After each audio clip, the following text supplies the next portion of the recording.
Hello everyone. आज हम लोग पढ़ने वाले हैं बाल गोविंद भगत पार्ट 2 का प्रश्न उत्तर या क्वेश्चन एंड आंसर। तो आइए स्टार्ट करते हैं प्रश्न अभ्यास को। सबसे पहला क्वेश्चन जो इसमें पूछा जा रहा है कि खेती बाड़ी से जुड़े गृहस्थ बाल गोविंद भगत अपनी किन चारित्रिक विशेषताओं के कारण साधु कहलाते थे। यानी जो बाल गोविंद थे वो किस कारण या क्या चीज़ें उनके अंदर थी जिसके कारण वो साधु कहलाते थे। तो इसका उत्तर है एक गृहस्थ होते हुए भी उनमें साधु के सारे गुण थे।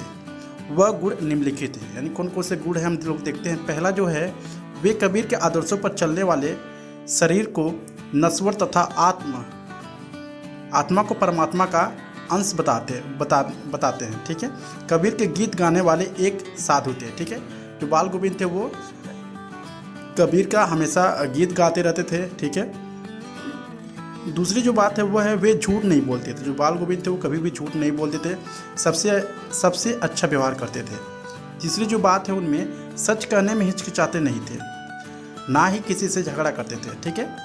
और चौथी जो बात है वो लालची नहीं थे। ठीक है। लालच नहीं करते थे और अपनी कमाई का एक हिस्सा दान अवश्य करते थे। ठीक है। बढ़ते हैं प्रश्न दूसरी की तरफ। भगत की पुत्र वधू उन्हें अकेले क्यों नहीं छोड़ना चाहती थी। इसका आंसर है भगत की पुत्र वधू उन्हें अकेला इसलिए छोड़ना नहीं चाहती थी कि उसके बाद उनकी देखभाल करने वाला कोई नहीं था। क्वेश्चन नंबर 3 देखते हैं। भगत ने अपने बेटे की मृत्यु पर अपनी भावनाएं किस तरह व्यक्त की। इसका आंसर है बेटे की मृत्यु पर भगत ने पुत्र के शरीर को चटाई पर लिटा दिया। उसे साफ स्वच्छ सफ़ेद कपड़ों से ढकने के बाद कबीर के गीत गाने लगे। भगत के अनुसार उनके पुत्र की आत्मा परमात्मा के पास चली गई है, मानो कोई विरह में डूबी प्रेमिका अपने प्रेमी से जा मिली है। उस आनंद की अनुभूति बहुत ही कम लोगों को महसूस करते हैं। भगत के अनुसार शरीर ईश्वर है, इससे मोह नहीं करना चाहिए। अब क्वेश्चन 4 की ओर बढ़ते हैं। इसमें है भगत के व्यक्तित्व तथा उनकी वेशभूषा को अपने शब्दों में वर्णन कीजिए। जो भगत से वो किस तरह से पहनते ओढ़ते थे कपड़ा वगैरह को। ठीक है। उनका व्यक्तित्व क्या था। बाल गोविंद भगत की दिनचर्या लोगों का अचरज का कारण क्यों थी। इसका आंसर है बाल गोविंद भगत की दिनचर्या लोगों के अचरज का कारण इसलिए बन गई थी क्योंकि वो जीवन के आदर्शों व सिद्धांत की गहराई से पालन करते थे।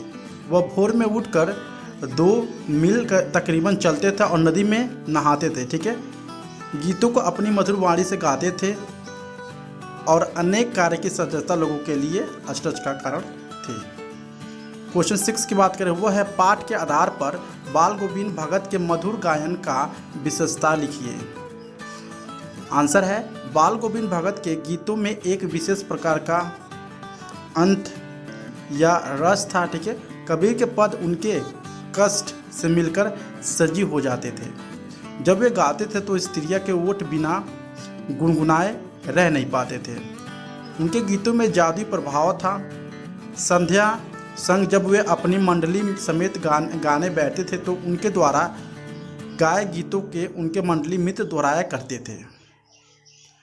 अब क्वेश्चन 7 की बात करते हैं वो है कुछ मर्मी को प्रसंगों के आधार पर यह दिखाई देता है कि बाल गोविंद भगत प्रचलित सामाजिक मान्यताओं को नहीं मानते थे, पर किस आधार पर उन प्रसंगों का उल्लेख कीजिए या अपने आधार पर उस प्रसंगों का उल्लेख कीजिए। इसका आंसर है बाल गोविंद भगत प्रचलित सामाजिक मान्यताओं को नहीं मानते थे। ये बातें निम्न कारणों से पता चलता है। पहला है बाल गोविंद भगत के पुत्र की जब मृत्यु हुई तो उन्होंने सामाजिक परंपराओं के अनुरूप अपने पुत्र की क्रियाकलाप किया। ठीक है। दूसरी इसमें जो है वह है बेटे के मृत्यु के समय शोक मनाने के वजह कबीर दास के वो गीतों को दोहरा रहे थे। नेक्स्ट है समाज में विधवा विवाह का प्रचलन न होने के बावजूद उन्होंने अपने पुत्र वधू को विधवा विवाह के लिए प्रेरित किया। अन्य साधुओं की तरह भिक्षा मांगकर नहीं खाते थे। नेक्स्ट है धान की रोपाई के समय समूचे माहौल की भगत की स्वर लहरियाँ किस तरह चमत्कृत कर रही थी। उस माहौल का शब्द चित्र प्रस्तुत कीजिए।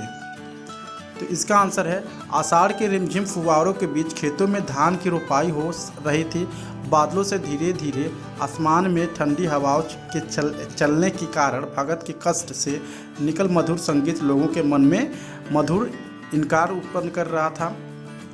हलवाहों के पैर गीत की ताल पर उठते और चलने लगते थे। भगत के गाने से संपूर्ण सृष्टि मिठास में खो जाती थी। सो यहाँ पे जो पाठ है समाप्त होती है। आई होप आपको ये वीडियो काफ़ी हेल्प करेगा आपके एग्ज़ाम में।